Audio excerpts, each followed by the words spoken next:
Ma'am, good afternoon. It seems you have joined. I think you were saying something.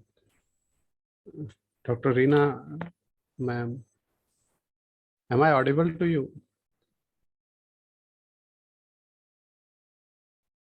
Dr. Reena Nigam, ma'am. Good afternoon, ma'am. I think you have. Yes, good afternoon. Yes, ma'am. So the one with Lenovo, that's your PC, I think, right? I have made you the co-host for this session. So in case you want to share your PPT, you can easily share.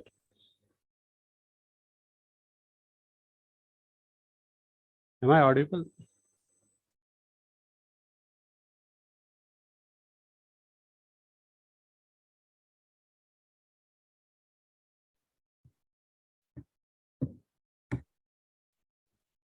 Can you Yes. see now? Yeah, good afternoon. Yes. Good afternoon, ma'am. Good afternoon. How are you, ma'am? I'm very good. Are you having a break? Yes, ma'am. Actually, we are going to start this session at 1:30.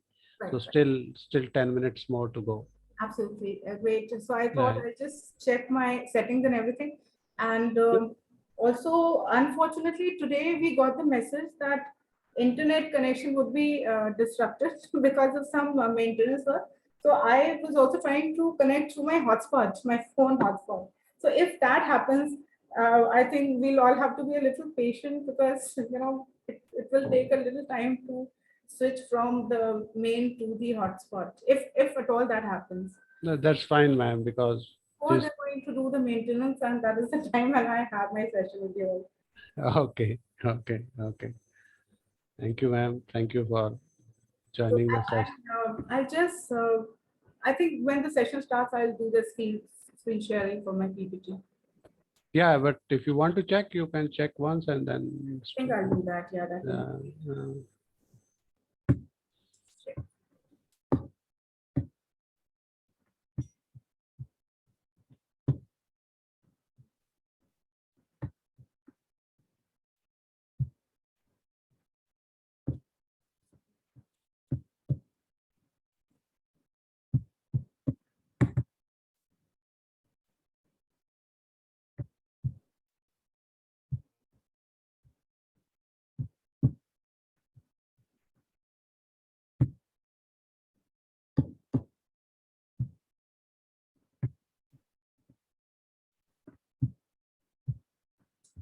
Is it visible?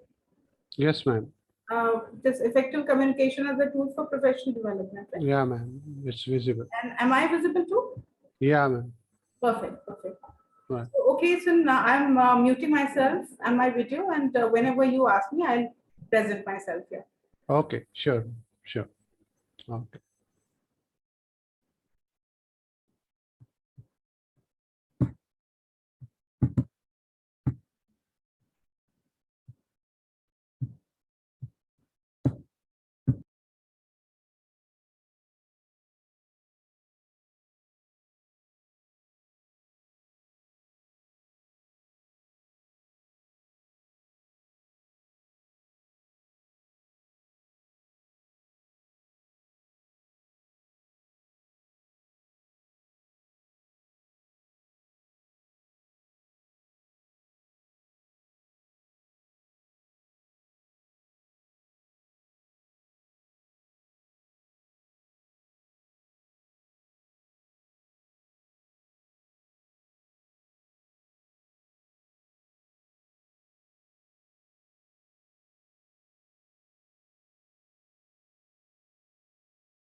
Yes, ma'am. We'll start the session now, ma'am. Yes. Okay. Yes, ma'am. So, good afternoon to all the faculty members. Welcome back to the post-lunch session of the sixth day of this faculty development program. And for this session, we have with us Professor Dr. Reena Nigam. It's Reeni Nigam, ma'am, or Reena? It's Reena actually. Okay, okay. Professor Dr. Reena Nigam, who will be sharing her thoughts on uh, professional development. She will be connecting um, how communication plays an important role in professional development of a person. And just I would like to share with you her uh, profile. She has a very rich profile and she has a long experience of over 25 years in academics, training, and CSR. She has been affiliated to names like Standard Chartered, Modi Xerox, Cognizant, and L&T during her stint with corporate world. So she's a blend of corporate and academics. She, as an academic, in academics, she has been an avid researcher and has contributed vastly to the area of skill development as the head of Amity Schools, Amity Skills Institute, Amity University, Haryana. So she has devoted a long time of her academic career in Amity University, Haryana. She has many research papers to her credit, which includes areas like psychology, communication, entrepreneurship, training, and workplace culture. Uh, She is a passionate writer. She has written many articles in the subject of her expertise. She is a PhD in management communication. Communication training has been her forte during all her working life. She has conducted hundreds of trainings all over India and has written many research papers on wide area. She has her academic like her career. Her academic credentials are varied as her prolific experience. She has postgraduate degrees in English literature and management, along with a degree in law. Currently, she is working as a director training at TriRup Foundation. It's a it's a not-for-profit company involved in community service. She is also a visiting professor at Symbiosis Center for Management in Noida. So we are really fortunate to have such an eminent speaker with such a rich profile. It's a pleasure, ma'am, to have you on this platform, and I wholeheartedly welcome you. And now the session is all yours. Over to you, Professor Dr. Reena Nigam, ma'am. Thank you so much for such a rich introduction. And I'm very, very happy to be here. So all the faculty members who are here, very good afternoon. And just to begin with, what I'm going to speak of, like in my introduction also, you know that communication has been my area of working all these years, whether I was in corporate or academic.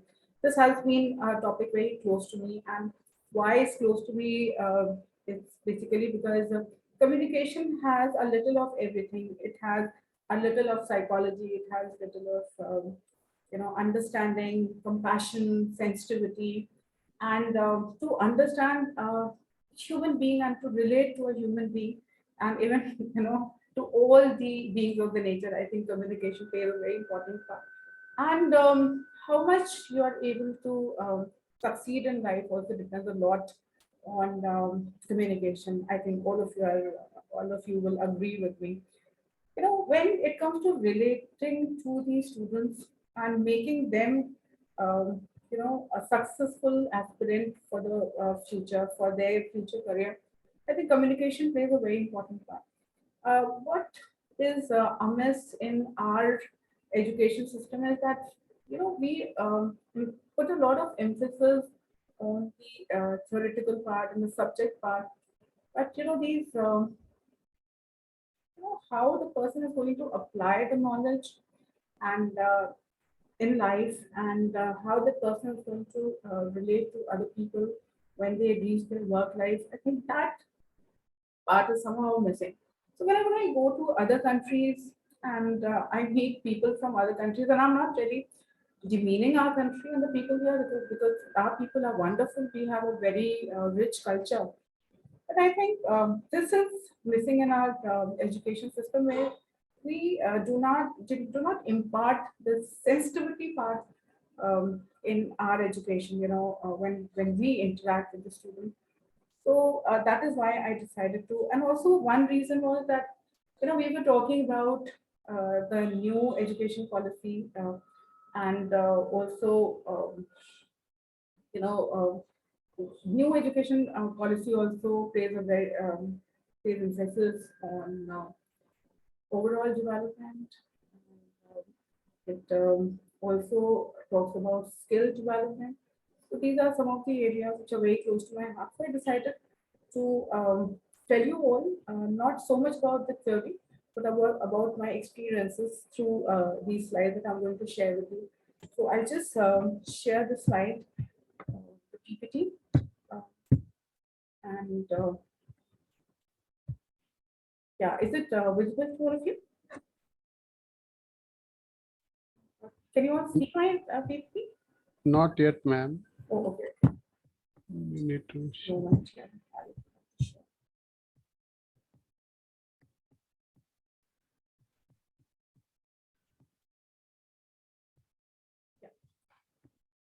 Yeah, ma'am. Yeah, now it's visible. Great.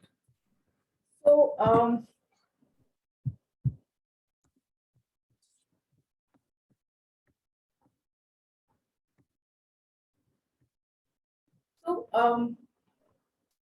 first of all, the education policy also emphasizes on the outcome-based education.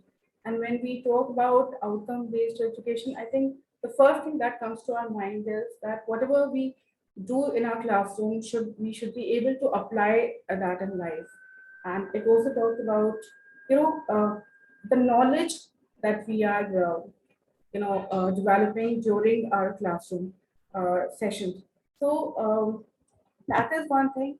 The other thing that I wanted to discuss from the national education policy and also the SDG goals, and it talks about lifelong learning opportunities. I think lifelong learning opportunities is also extremely important, because again, when I see some of our students who are postgraduate in certain subjects, but when we talk about that very subject with them after say 3 to 4 years, most of them have absolutely no clue as to what we are talking about, although so to say they're masters in their subject. So again, this is something that is missing in our classrooms. I feel that we are not able to inject that keenness to know, and to know more, and to go in depth about the subject. So whatever is our syllabus, and I think all of us are the victims, as educationists, as academics, we are the victims, because when we go to the classroom, we see that our students are only interested in exams, and they want to read specifically what is going to appear in exams and how they are able to crack that exam perfectly. But they do not think of really understanding the subject and really getting that knowledge. And only once they have the knowledge, they will be able to apply that in their job. And I think there comes the skill gap, because again, we are all educated. We could be masters, we could be doctorates, we could be anything in our subject. But when it comes to applying the knowledge in our career and in our workplace, then we miss. We are kind of lacking behind.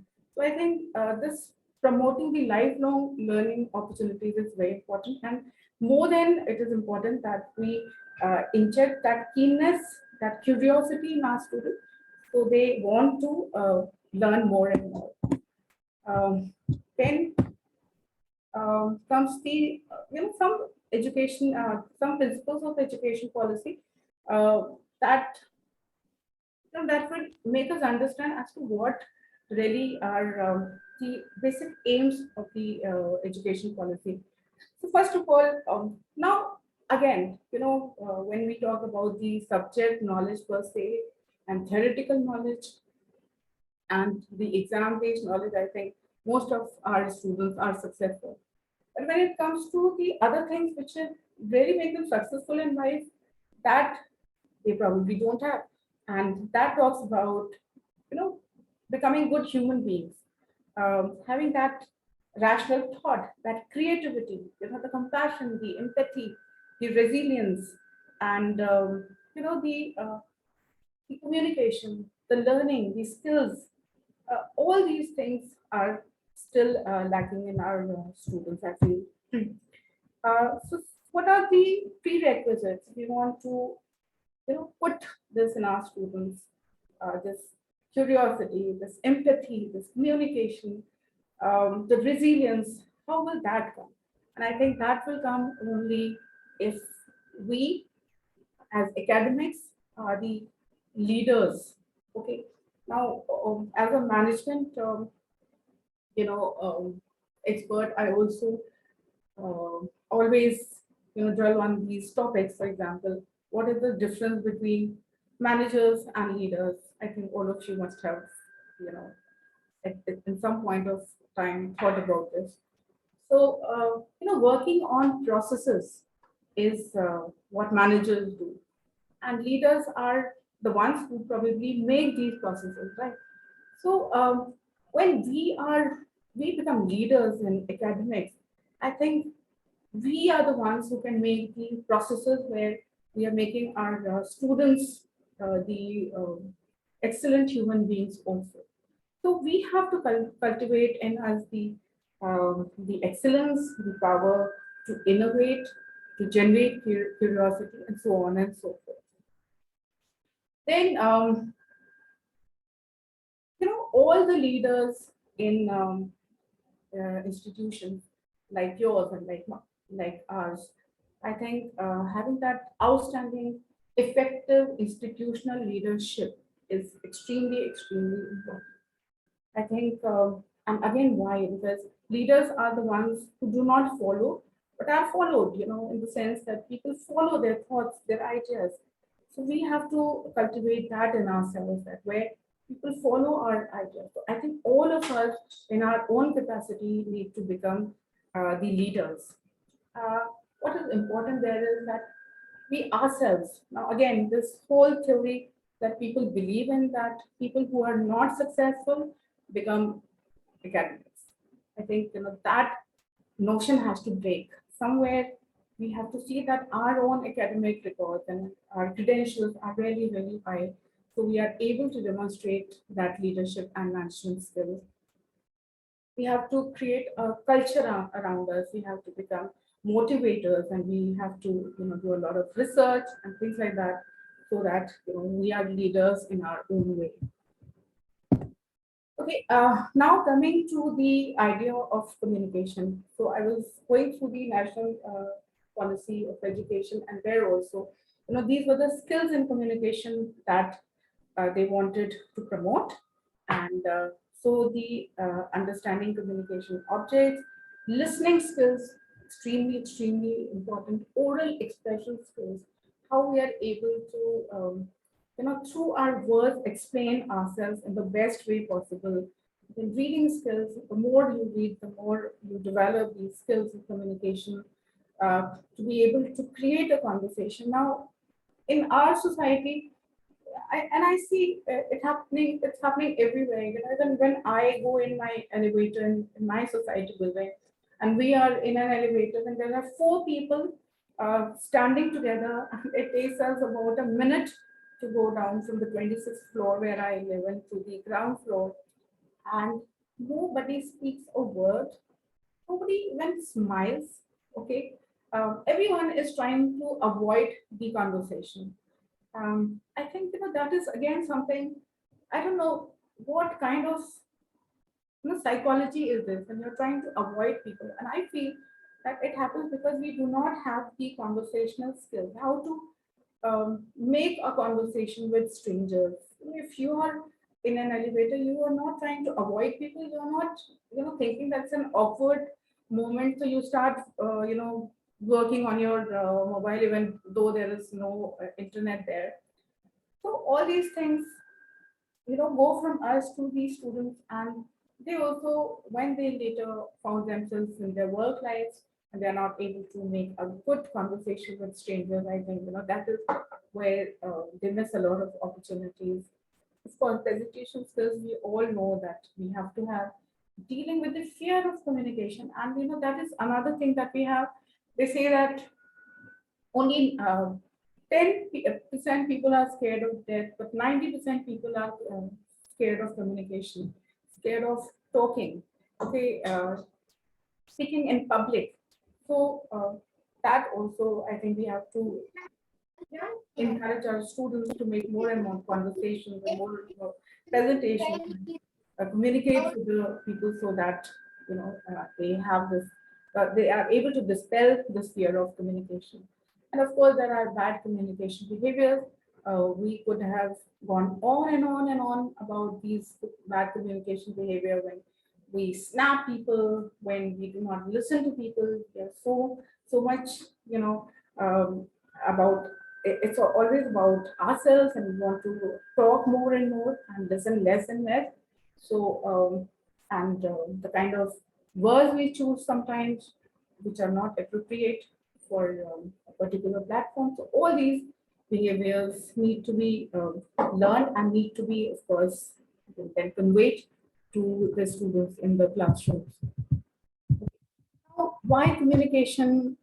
I think I don't have to say why communication, because we all know that it is the key to success in life, communication. And please never believe that communication is about language ability. In our country, we feel that if we are able to speak English well, then we are good communicators.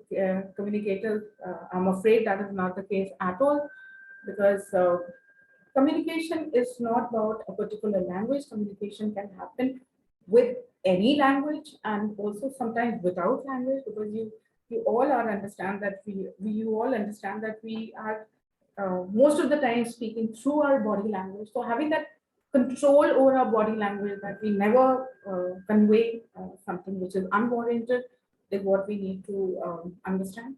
So here, when I talk about communication, I am talking about not a particular language. I'm particularly talking about the communication behavior.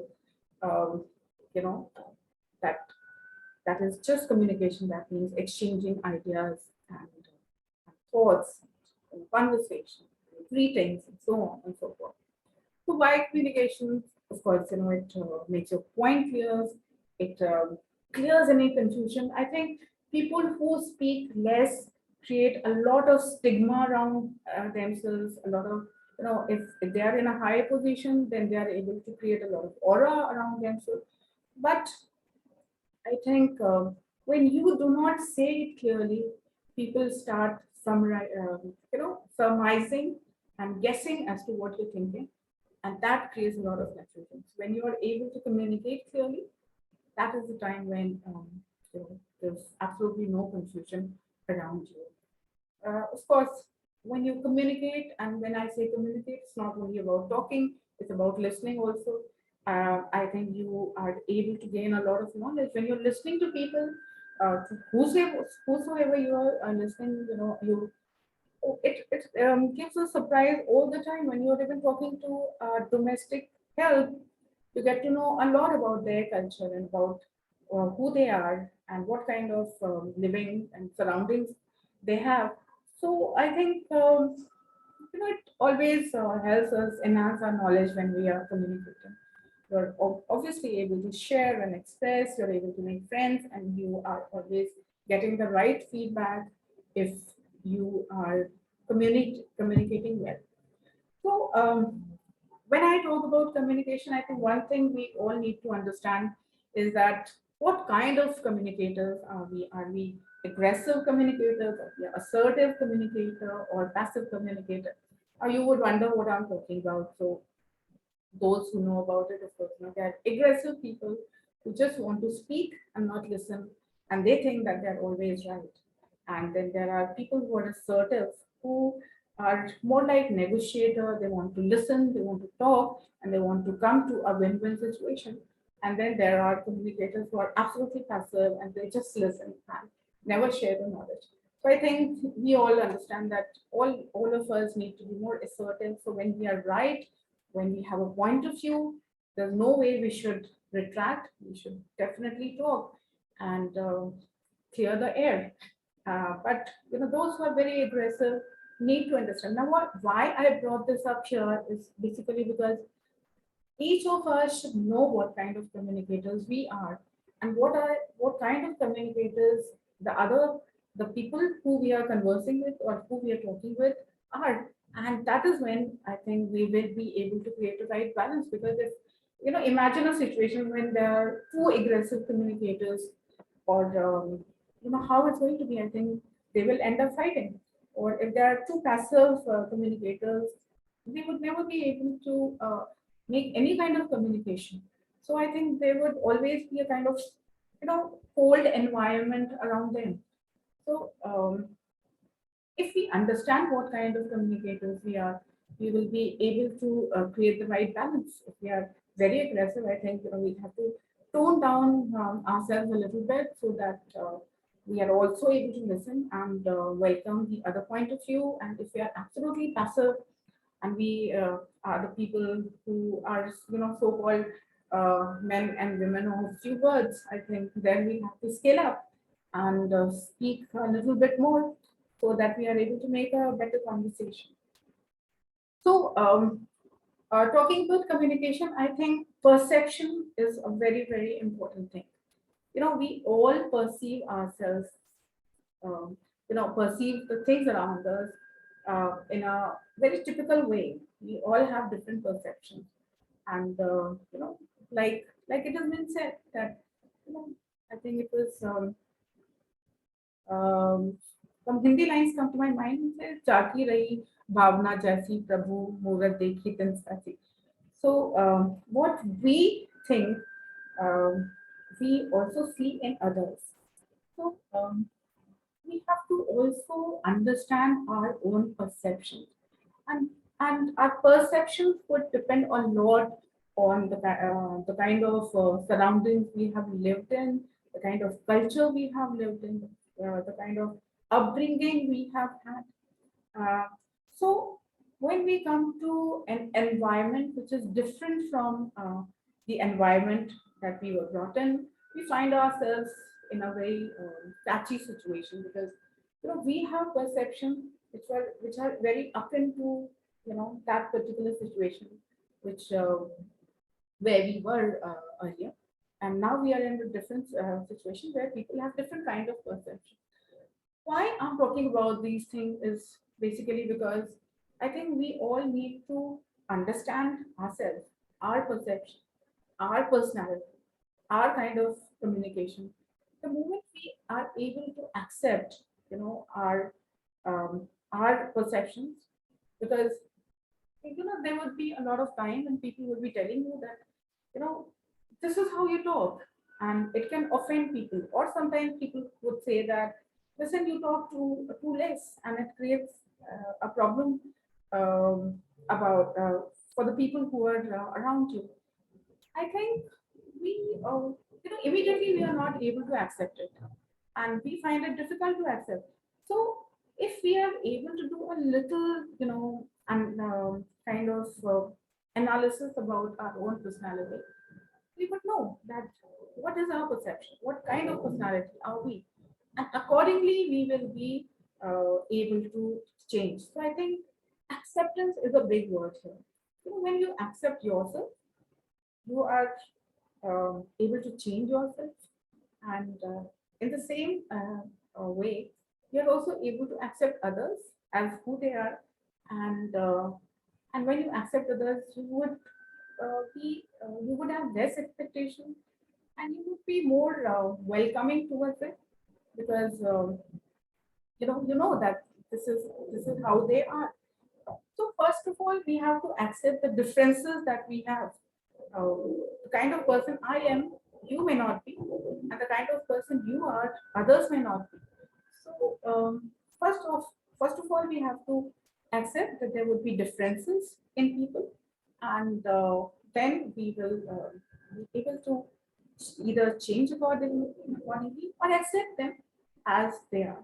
So I think, we do not have control over others, but we have control over ourselves. So if we are able to understand that somebody is extremely aggressive, I think we will know that when we are communicating with them, probably we will have to change a little bit, right? So going to the next slide, I think this is the most common sentence that all of us have seen and have understood whenever we did anything in communication, that it is an exchange of ideas, thoughts, and feeling between two or more entities. Um, the word exchange, I think here is very important. And this is where I always put a little emphasis on that it is an exchange. And whenever we are in an exchange, it has to be equitable. So if I am talking, I should also be able to listen.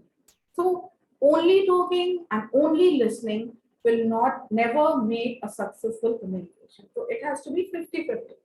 So if I'm talking, I think 50%, I'll have to also listen 50%.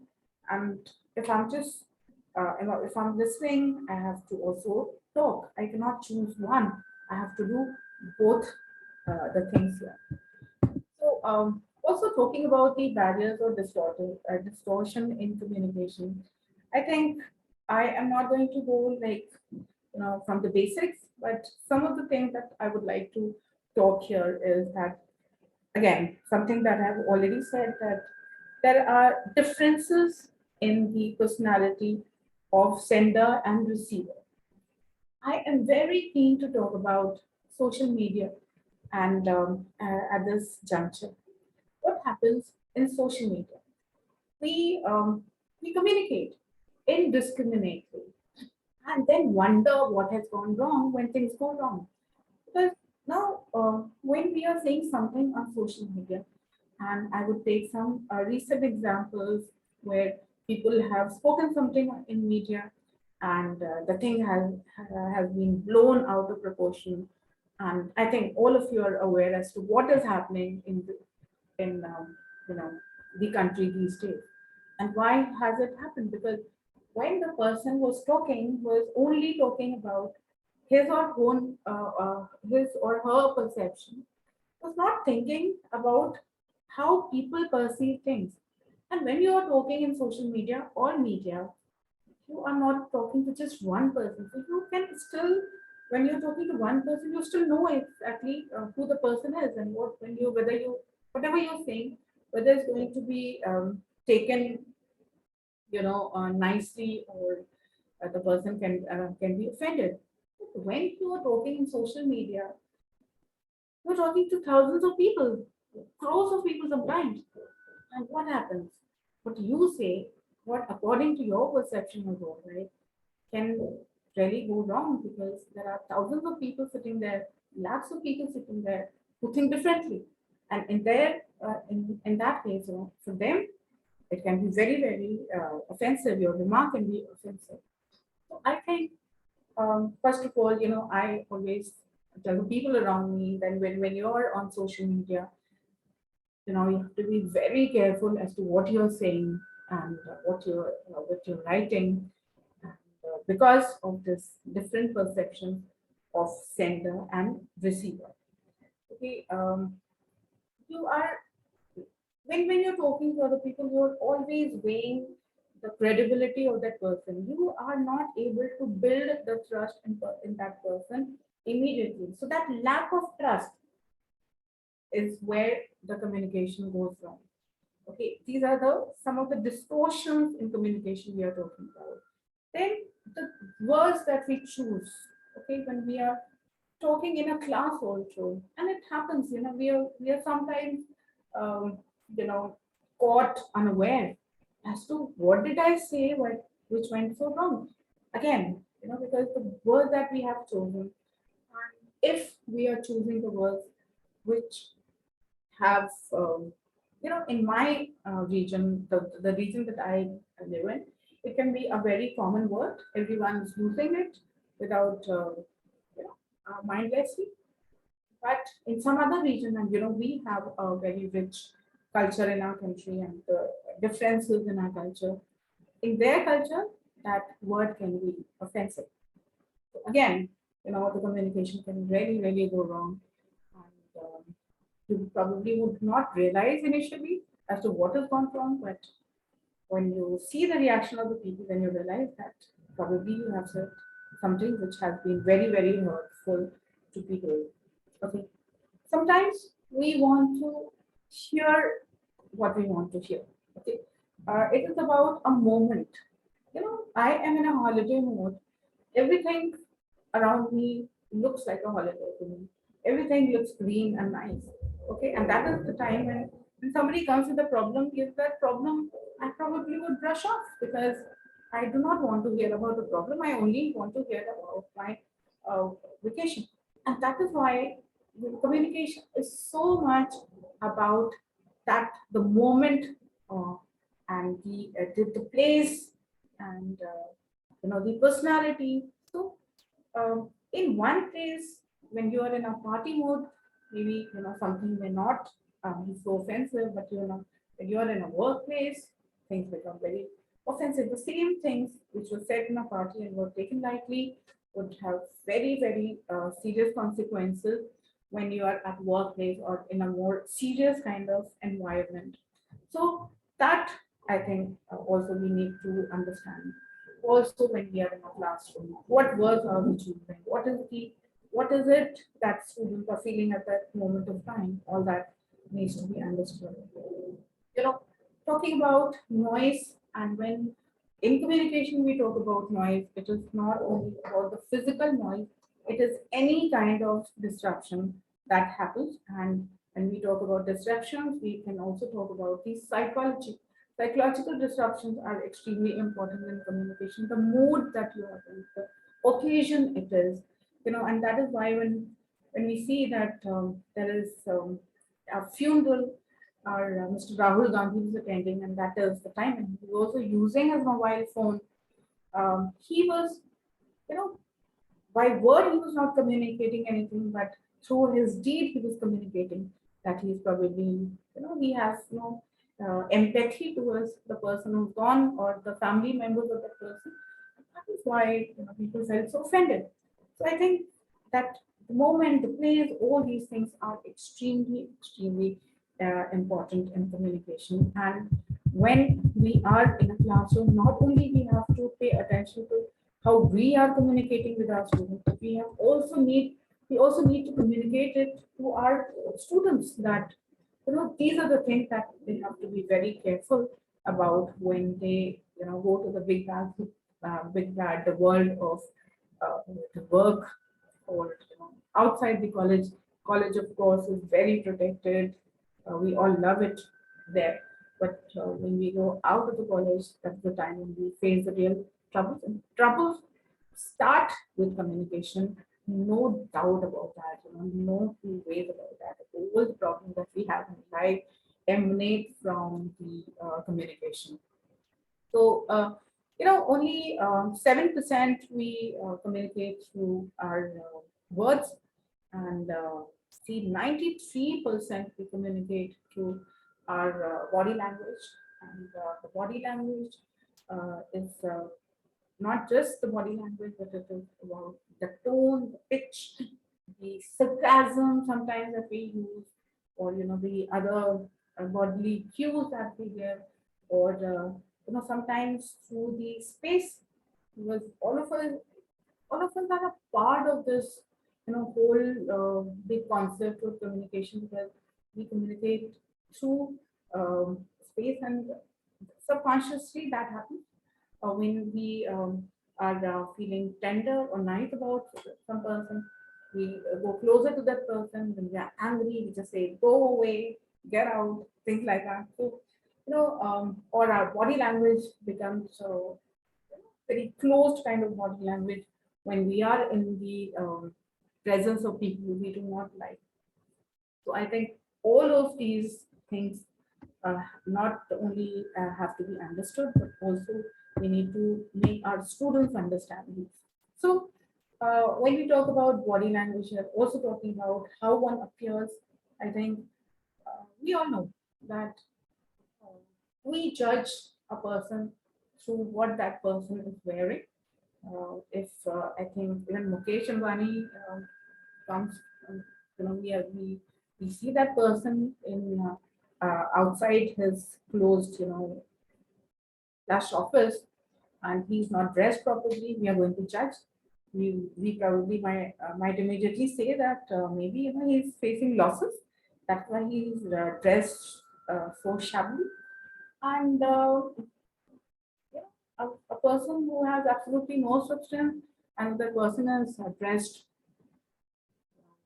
majestically, then we will probably, when most learned and educated people also will judge through how one appears, and that is why we all idolize these film stars, because we basically know that they have no substance when it comes to knowledge and other things, but the way they dress up, we are so impressed that we start feeling good about them, right? Of course, sometimes we fail in communication because the way we are saying it is probably not powerful enough. So the tone, the pitch, and the modulation comes into the place. Uh, you say the most offensive things, but you say it politely, and people will, you know, not get offended because you have said it nicely. So these things happen all the time, in certain cultures, and especially in my culture.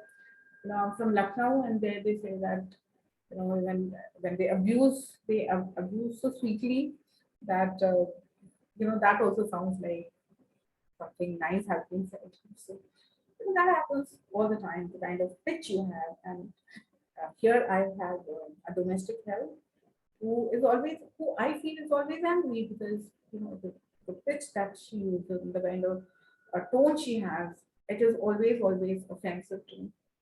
Right, and then the posture, the movement, the gestures, how confident your body language is, or how crouched you are. Even if you have a lot of knowledge, and but if you do not look confident, people will take you for granted. People, the whole situation can go out of your hand if you do not look confident. And finally, we come to the how we handle the space. And I think this is something that you need to tell all the people who you come in interaction with, your students especially. I am absolutely particular about it wherever I go, whenever I do my training.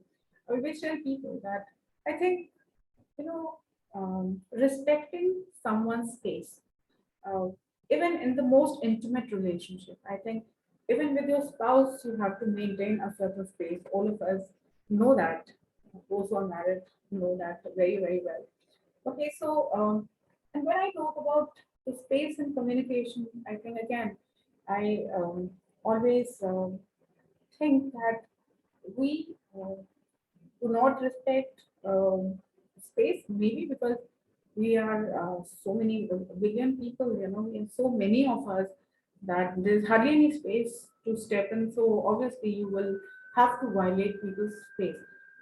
That besides, I think when we travel in trains and buses and these areas, and we find that we are we are unmindful of pushing each other, shoving each other, and we don't mind anything about touching people in public areas.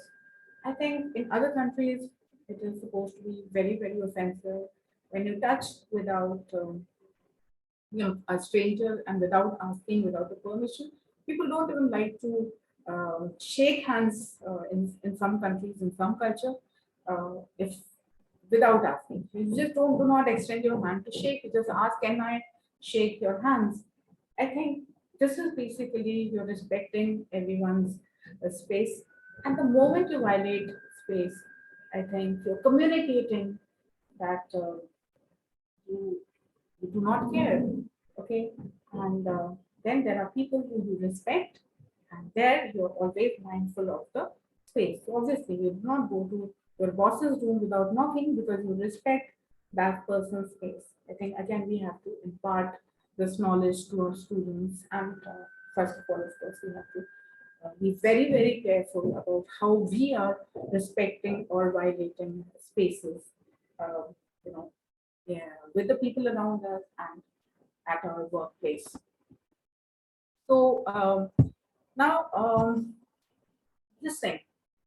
Okay, listening, I think, is even more important than talking. Okay, now when we think of listening, of course, all of you have heard about hearing and listening. The difference. Hearing is when you're just hearing, and I can still hear a lot of noise, but I'm absolutely all right with it because I'm not paying any attention to the noise around me. I'm just talking to you. And listening is about registering things. Okay, now when you are registering things, okay, it means that you are not only focused on the words that are being spoken, you're also focused on the meaning behind those words.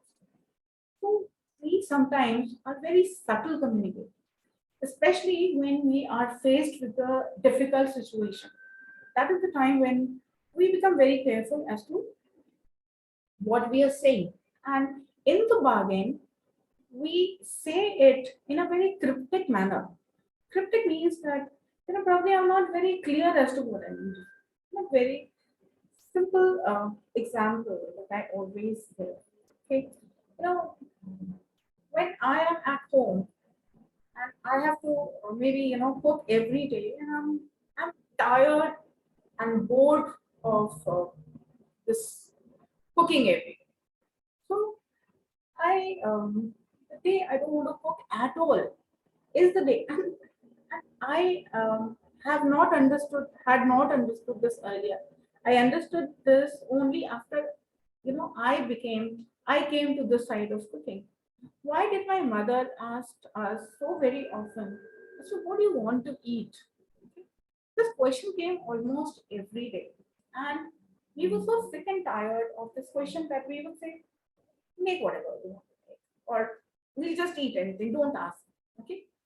Now that I am in her position, I know the meaning, and I associate this with listening. I listen to her words, क्या खाओगे? Okay, and without even thinking, so why is she asking?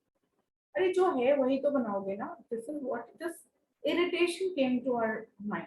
But now that I have become a cook, and when I have to cook in the family, I know why she asked this question. Now I understood that she asked this question because probably there were times when she did not want to cook and she wanted us to tell her, forget it, don't cook. Let us order the food from outside, or forget it, you don't cook today. I will, for a change, make dinner. This probably she wanted to hear from us. So when we reply to people, we are in such a hurry to reply to people that we probably have heard the words clearly, but we have not understood the meaning of those words. Okay, that is to me is listening. So people keep giving bodily cues. They keep giving, sometimes they repeat sentences, and you wonder why is the person being so repetitive? Because that person wants you to hear this particular thing which you are ignoring. Okay, and that is to me is listening. So that is why I say that do not just listen for the words, listen the underlying meaning of the words. Also, you need to listen to the pitch, to the tone, because that also plays a very important role. It gives a good backup to the words. So do not just hear the words. When we are in a fighting mood, especially spouses when they fight, तुमने ये कहा, so, and this person who has said it all right, but then you're very frustrated as to why the other person did not understand my intent. So understanding the intent as to why the word was said, that we need to understand. Then, of course, there are something that is not said, but the body is able to speak. I think we have to pay attention to that also. And of course, again, we are in such a hurry to reply. I think we do not need to reply immediately. We have to understand first as to whatever every aspect of what is being said and then reply. Okay. So sometimes you need to over communicate. Okay. Again, we keep on telling people that बताया तो था, कहा तो था, and the person said, because sometimes, like I told you, when you want to hear exactly what you want to hear, okay, nothing else, then people tend to ignore certain things. So if you have to emphasize on something, then you need to repeat it. You have to say it many, many times in the classroom and otherwise. Then only people will understand the importance, the significance of what is being said. You have to overemphasize. You have to say a sentence maybe 2, 3 times and in 2, 3 different ways to communicate every intent of that sentence. So that is what you have to overemphasize. Sometimes you need to dramatize. Yeah, if it is that important, although drama is best avoided, especially in sensitive situations. But yeah, sometimes you need to dramatize, and that is why we see that our politicians shedding a tear or two sometimes, or sometimes making their voice hoarse. So people understand as to how important it has been to them. No, I can have two chats here. I would like to see it because maybe it's no. But, okay. So yeah. Uh, and use every expression to explain and avoid misunderstanding and misinterpretation. So if the thing is so significant that you cannot afford to be misunderstood, then I think use every expression, every which way you can communicate, you need to communicate it. Right, I go to the next slide.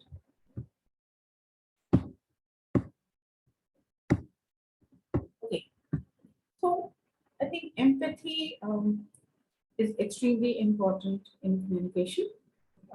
Empathy is when so I think all of you have heard this difference between sympathy and empathy. Sympathy is when you are an onlooker, you are seeing from a distance, and of course, you have all emotions, everything. You feel pity for the person, but you do not, reach out to that person and really help. So I think, when we go past some accident site and we say, well, I am very sorry, my God, what happened? What a pity it happened. And you just continue your journey. And that is what sympathy is. And I think empathy is when you actually feel it and you reach out to the person. So, putting yourself in other people's shoes, like I say it. So, in communication, why empathy is important? Because we ourselves are very sensitive to a lot of things. So why did that person say that? We would ponder over it for hours, brood over it for hours. Okay, but when the same thing we are saying to others, we do not think twice. Okay. So if I have felt offended and if I have felt bad for a particular thing on a particular thing, why do we forget that same thing being said to other person would also have the same reaction that I have? And that is why I put so much emphasis on empathy. What would you feel in a certain situation? I think all of us know it, but all of us tend to avoid it because we probably imagine that we would never come to that situation. Maybe not, but in communication, I think we need to understand it. The choice of words. If somebody has offended us with a particular word, then that word is best avoided. we should also never in our lives use that word with others, right? So I think understanding others has a very, very important part when you're meeting people who you're meeting every day. And especially, of course, at home, you know, we are just huddled together and we learn to accept people, who are living with us day in and day out. But in workplace, that doesn't happen. In workplace, we are not so forgiving. We, you know, we are more sensitive when it comes to the work. So when we are meeting people every day at the workplace, I think there also we have to be very sensitive about, because the more you meet people, the more open you become with them, the more unmindful you become with them. You start taking them for granted. I think that should be avoided with the teammates, colleagues, people you meet every day, so on and so forth. But now coming to a successful communicator and what that successful communicator does involve the audience. So, I'm generally talking about public speaking, but also in novel conversation. I think our conversation will be good only when we are able to involve people. Okay. And how are we able to involve people? Well, of course, asking them questions sometimes, or with our body signs that we are listening to them, we are giving them equal importance, and when they are saying something, we're nodding our head or showing all sort of acknowledgement as to we are there, we are present, and involving them in our things. Also we have to gauge into people's mood as to whether they really want to hear or they don't want to. So in a classroom also and in public speaking, we have to invoke people's emotion. I think this invoking emotion helps really well in all kinds of situations. Now, when you are simply talking in a classroom or in a public meeting without any expressions, any emotions on your face, people will never be able to create that bond. And even if you're talking to say 1,000 people, I think somehow you have to bring people to that fore. You have to take them along. And how do you take them along? By invoking some emotion. And that emotion can be of course anger is best avoided, but any emotion which shows them that they have experienced in their lives. It could be love, it could be sympathy, it could be empathy, it could be care, it could be anything. But yes, a communication is successful only when you are able to emote with people, emote along with people. That is when the communication becomes successful, especially if you're in a large gathering. Make them empathize with you. Now, the analogies that we give during our communication is extremely important. Why is it that scientists and of course, these barriers are breaking. People, these glass ceilings are broken every day. We are not in a very, conservative kind of environment anymore, because I have met doctors who are great writers, great singers, and I have met artists who know so much about science and technology.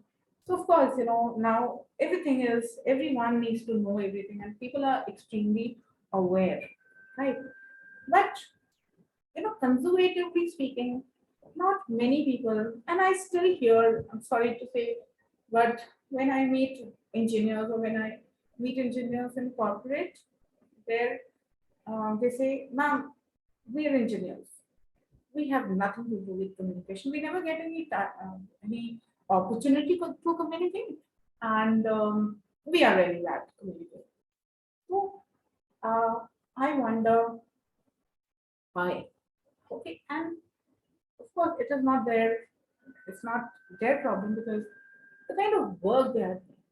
And the things that are they are dealing with day in and day night, and that could happen with accountants also and researchers also. Because we're so focused, people who are really well read and are so focused in this subject that they do not observe the surroundings. That happens with everyone. And that is why people who are scientists, when they converse with people, people are not really able to relate to them. Why? Because their analogies come from a different world. Their examples come from a different world, which normal people are not able to relate to. And that is why they become poor communicators. So I think when we are communicating with people, we have to see, again, I'll go back to perception, that what is their perception, what have they seen, what have they perceived in life, what have been their experiences. And when we learn their experience, when we come to know that their experience is not great, because probably they are the people who are dealing with public every day, all kind of people. So I think analogies that are closer to them would be more effective when we are communicating with them. And that is why when we are communicating, we have to see that what kind of audience we have, what is their what is gender, what is their demography, which area they are from, what is their education level, what would be their knowledge level, and I think then only we will be able to talk to them successfully. But if we use analogies which are not relatable, then of course they will not be able to understand, and then they will never be able to converse with you. So some points here, I think, stick to your point when I say I think it's very important. People who are jumping from this to that, and these days I listen to the news and the debates going on there, and it is so maddening because now they're saying something, the next moment they will be saying something else, and you don't know which point to believe and which point not to believe. So I think whenever we have a narrative, this word has become very common in media these days. So whenever you have a narrative, I think stick to your narrative rather than jumping to narrative. If you want to be a good communicator, now saying a lot of things, using a lot of analogies, you're using a lot of metaphors and similes and ideas will again confuse people. So I think we have to, whenever we are talking, we have to be very specific, very precise. I think all of us know that nothing new that I'm telling you, but I think we have to again and again tell ourselves that what are the things that are not required in a particular conversation. I think that needs to be trimmed when we are making a good communication. Always look at how people are taking your communication. In a classroom, it's very easy to gauge as to whether students are interested or not interested. I think we have to just quickly shift our pitch and tone and body language to make them interested. I immediately start asking questions, or start telling them an interesting story, which is not, of course, from a different world, but the same uh, topic that you are speaking on. I think that will immediately buck up these students, and they will again become interested. I know how it feels when you're in a classroom where the students are just not interested in listening to you, and you come back so frustrated as to how you can make them interested in what you say. And I think these are the things to look out for. And yes, um, wasting time could be anything. Again, if I have an audience which is not interested in listening to me, I think, and I just go on and on and on, I think that also is a wastage. It's a waste of time, because whatever you're saying, nobody is interested in that. Here also, I wish I could see my audience and see how interested or not interested they are, to change my strategy, but that won't be happening. Anyway, so I have this principle that if I am talking to dead audience, then it's better that I do not talk, and then I give what people want. Sometimes it could be something very different from the topic, but when I do that, I am absolutely 100% sure that next time when I meet them, these people will listen to me. Um, of course, it's needless to say, we all have to continuously build on our knowledge, have to read as much as we can, and this particular thing we have to, you know, imbibe in our students also. This habit of reading, whatever one can put their hands on, one needs to read, and that is the only way to build the knowledge. Make sure you have the right information, because sometimes we depend a lot on the WhatsApp University and blurt it out, and then there are people who can challenge you, and then you don't know where to look, because your knowledge has come from WhatsApp University and not from a real university. And so I think each time you hear something, uh, you have to make doubly sure that the information is true. And if it is not, if you're not sure, then it's better to keep mum about it and never talk about it. Again, never say anything that you cannot verify. So always verify your fact. And just hearsay whatever you have heard, and you start speaking about it. I think that's very good. Okay, now I am coming to personality, and it is not something different from communication, because I've already spoken about perception, and I've already said that people have different perceptions and different personalities. And why I want to talk about personality here is basically because I am so so much rigid on acceptance. I think people can be successful only if they are able to accept their surroundings, accept the people uh, who they meet every day. If we are resentful of people and we like to, and we start changing them, and it's a futile exercise. When you want to change a person, um, it's absolutely worthless. You cannot change anyone. The only person you can change is yourself, of course. Again, very difficult, but one can try. But changing others, I think you should never try. So, if you cannot change a person, what can you do? You can accept that person. And when you accept a person through their flaws and misdemeanors and whatever um, negative they have, I think it becomes easier for you to endure them. So when we talk about the personality, it is that behavioral pattern that a person has. And we have several words about it. Person has, uh, we say that has an attitude. Part of the aspect of the personality. I think I have never initially understood the word attitude, but through the practice and through the experiences, I have started understanding this word attitude. When people are not very open to certain things, and they're too much, it's about themselves, then of course, it is the attitude that we talk about. And people have different kind of personality. Some people are very welcoming, very open to new ideas. Some people are very close to ideas. They have very rigid kind of personality, and that is the kind of personality I'm talking about. So people who are open and welcoming and pleasant, well, everything is all right. But the difficulty comes when the person has a very different personality than yours, and then you have to accept. And over the years, I have come to this point where I have started accepting people.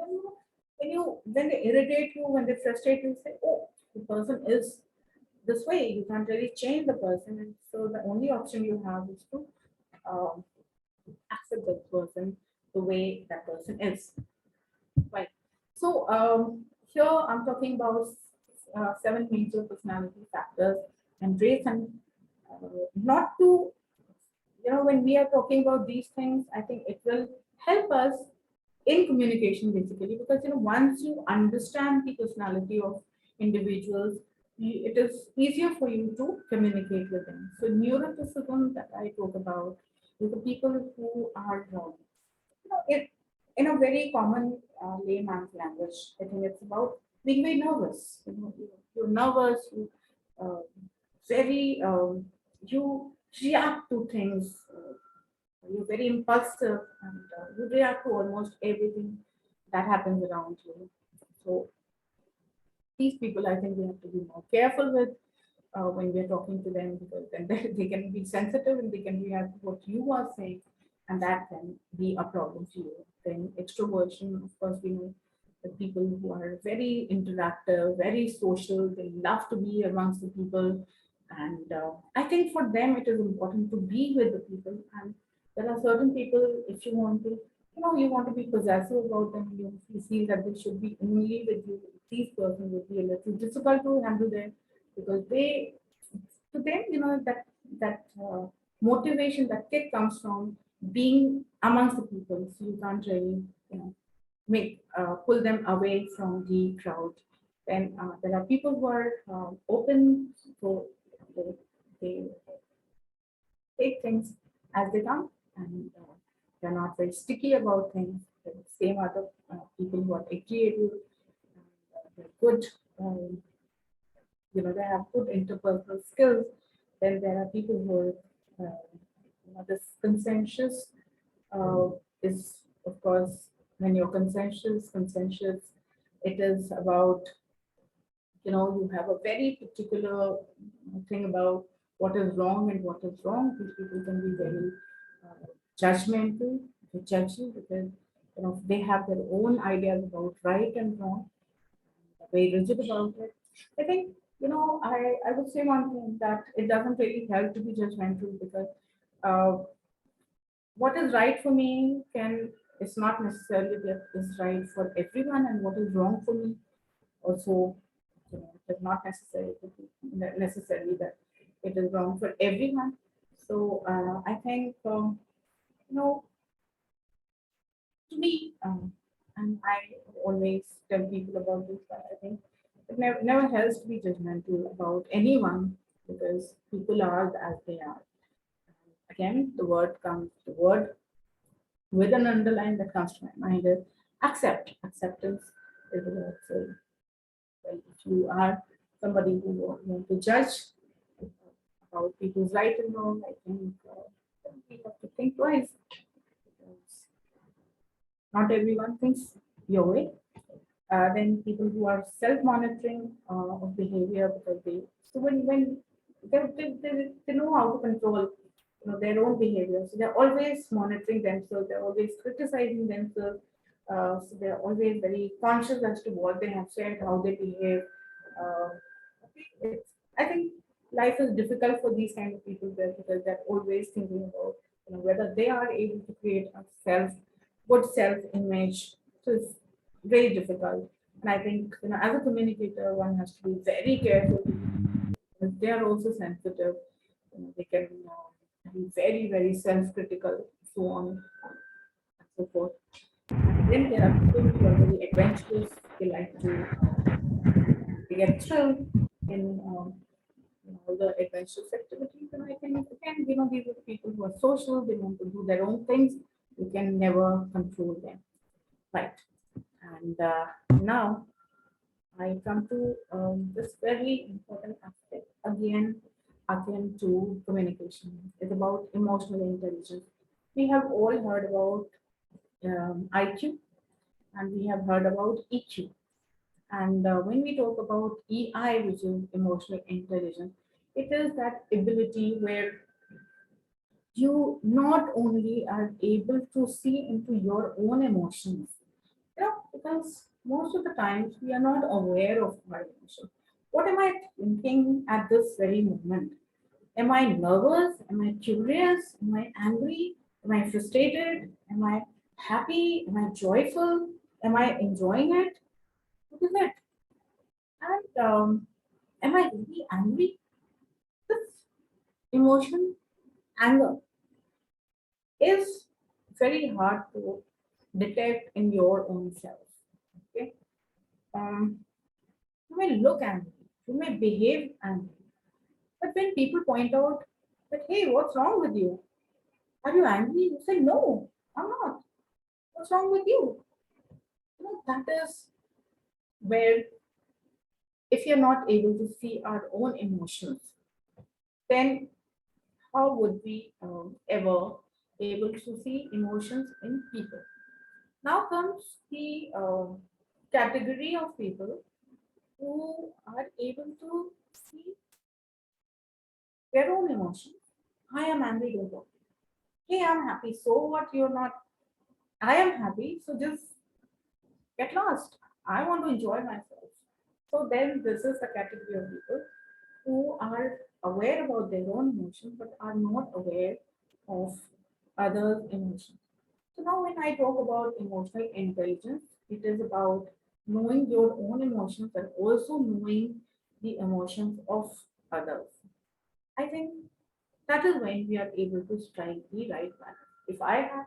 If I am aware of my emotions, I can tone it down when it is required, and I can, you know, push it up when I want to, because I'm aware. Hey, listen, I am extremely joyful today, but then I am not in a surrounding where there are joyful people, so I have to tone it down, right?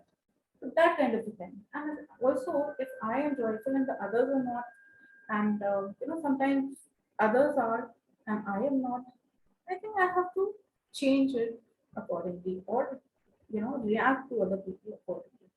So it consists of five key factors, which is self-awareness, that you know, like who you are exactly. I ask a lot of people, do you know yourself? I think the day I ask, okay, tell me about yourself, at any stage in life. And what do we talk about? Our profession, about family. Who are we? No clue as to who I am. What do I want in life? What is enough for me or what is too much for me? Am I aware of that? The people who have emotional intelligence are aware of their own self, and that is why they are able to self-regulate. You know, when I am going too much, I bring myself down. When I'm going too low, I pull myself up. That is what self-regulation means, and that is what I'm able to do when I have emotional intelligence, so to say. Motivation. You know, people who have emotional intelligence have motivation. They have uh, passion. Now, what is a person without passion? If you're doing things without passion, whatever you do, whatever profession you have chosen for yourself, and whatever you're doing in a day-to-day life, if you do not have passion, why are you even doing it? So I think you have to understand that what you're doing is something that you really like. I know we don't have a choice. So then I think we have to inject a little bit of passion in whatever we are doing, because without that, even if we, there are means and ways to, uh, you know, create passion and resilience towards what we are doing. Then comes the empathy, and I think I've already spoken about it. Empathy is when you are also able to understand what the person actually is going through. So, this on looking as to, oh, I'm sure the person is very sad. I don't think it means anything, because sadness is something that one can only experience, and the moment when others are sad, you can only sympathize with them. So empathy is when you go up to that level of understanding what person is exactly going through. Right? And most of us, I think, whenever we see a near or dear is going through a problem, what do? We take it, we make it compulsive. We feel that we are compelled to go to that person and say, बुरा हुआ और हमारा काम खत्म। अरे हाँ, हम गए थे जब उसको प्रॉब्लम थी, I spoke to that person, I talk to that person, that is where is the end of our feeling for that person. But how many of us are able to actually relate to what the person is really going through and going up to that level where we are really sincerely in a committed way able to help that person, and that is what empathy is. And finally, we come to social skills. I think social skills, when we talk about, is the amalgamation of everything that is, that I spoke about self-awareness, regulation, motivation, and everything. So people who are socially successful are successful because people like them. So why do people like them? Because these people are able to gaze into their sincerity, their commitment, their passion, and that is why uh, we like them. And if we see the people around us and our surroundings, then we are able to see who are the people who have social skills. And if we look into them, deeply into who these people are, and then you realize that these people have the right communication skills. When I say communication skills, again, very, very, thick underline.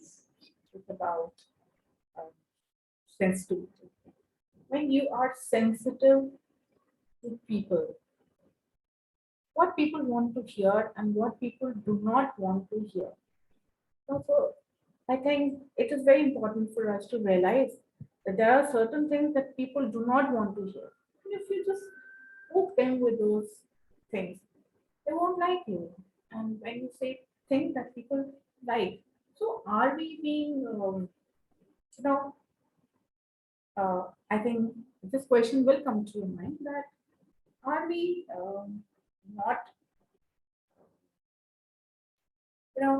sincere in the sense that are we saying fake things? Are we becoming fake when we are communicating because we are saying only good things and avoiding saying the bad thing? So no, that is not the case at all. When I say, then when you're sensitive to people, you say, sometimes you have to say all sort of things. You have to say negative things. You have to say things that people do not want to hear. So you have to sometimes communicate negative news.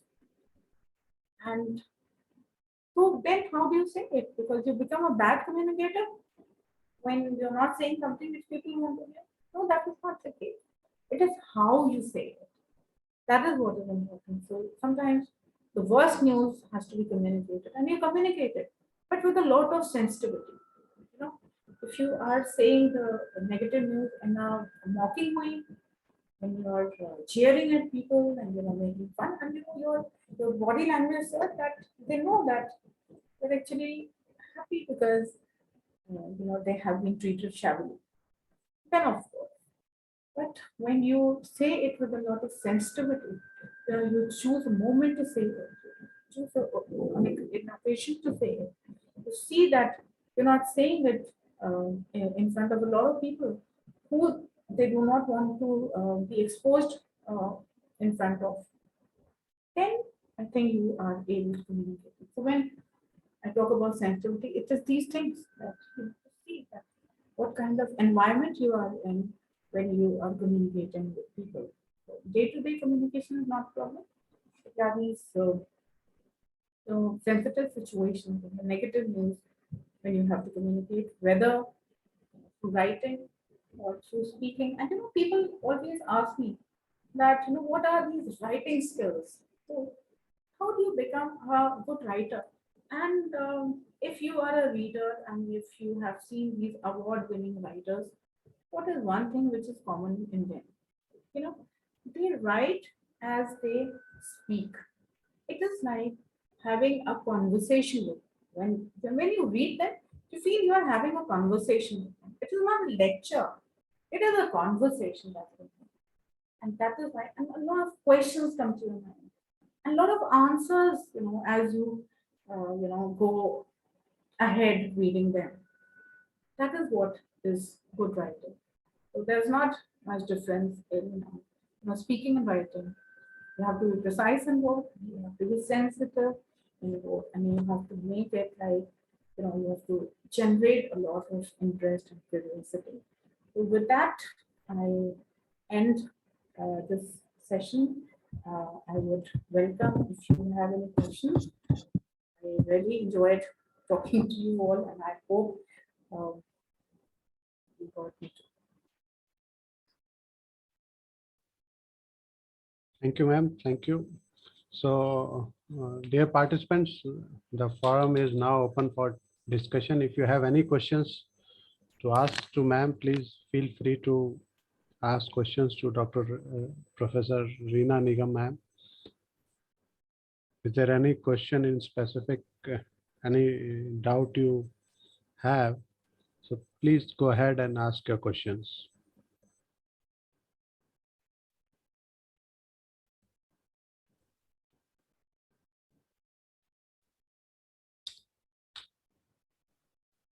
You can even send any comment or any question in the chat box also.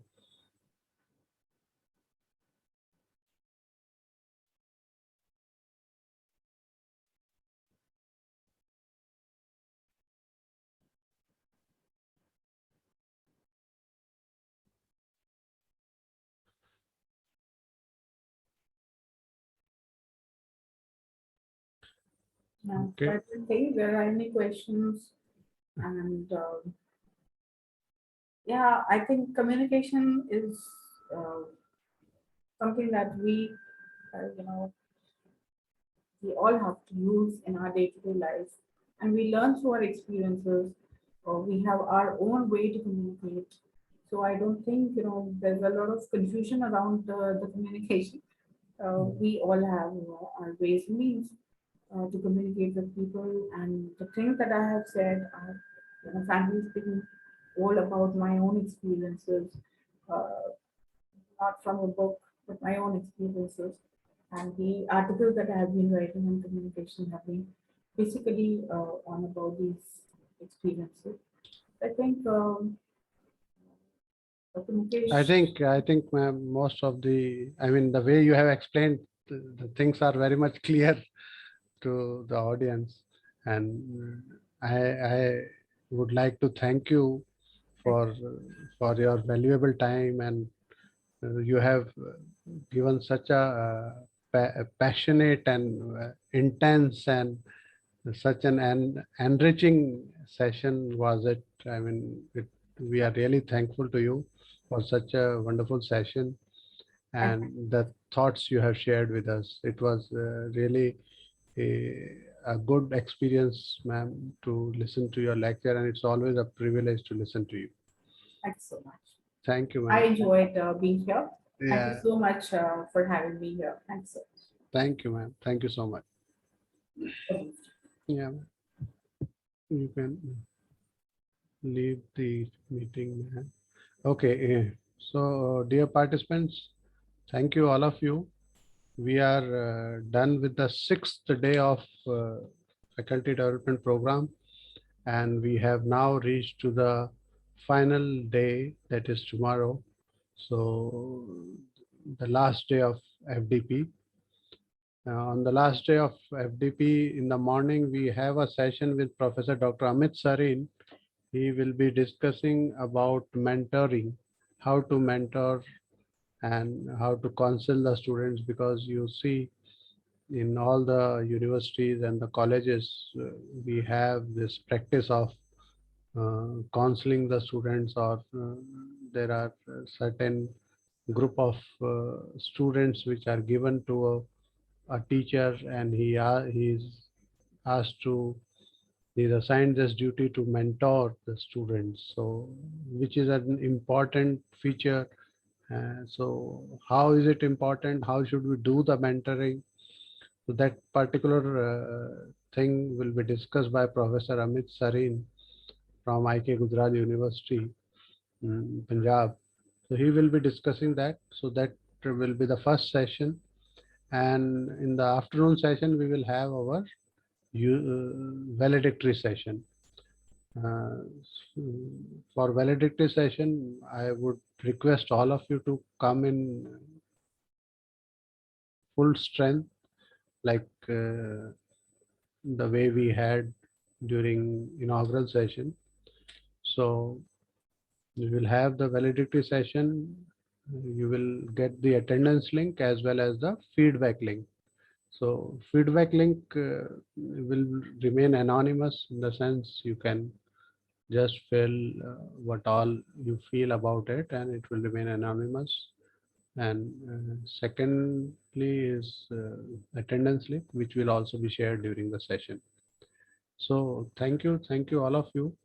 Thank you for being regular, being punctual, and taking maximum advantage of this FDP.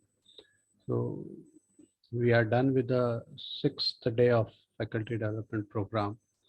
So thank you all. Wish you all a nice day. Wish you all happiness, prosperity, and success. Thank you. We are signing off for the day. Thank you, everyone.